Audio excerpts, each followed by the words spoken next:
রেস্টুরেন্টের ভেতর, কারণ সে এই রেস্টুরেন্টটি কিনতে চায়। আরে এইটা আবার কি? হয়তো এখানে ওয়েটার হওয়ার জন্য অ্যাপ্লাই করতে আসছে।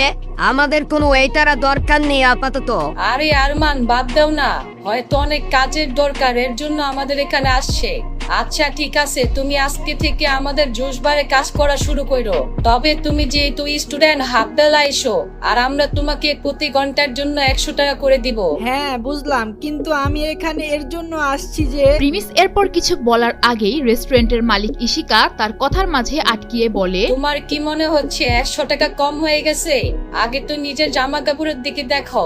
আমি এখানে তোমাকে এর জন্য রাখতেছি যাতে তোমার একটু হেল্প করতে পারি। তোমার কি আমার কথা বুঝতে অসুবিধা হচ্ছে? প্রিমিসের এই রেস্টুরেন্টের মালিক ইশিকার কথা শুনতে ভালো লাগছিল না। সে যেমন ভাবে কথা বলছে প্রিমিস অপমানিত ফিল করছে। সে কি এখন বলবে আমি আপনাদের রেস্টুরেন্ট কিনতে চাই? কিন্তু না, সে তখন তার ডিসিশন চেঞ্জ করে ফেলে আর বলে, ঠিক আছে ম্যাম, আমি রাজি। ঠিক আছে, তুমি এখন যাইতে পারো। যদি কোনো কাজে দরকার পড়ে আমি তোমাকে ডাকবো।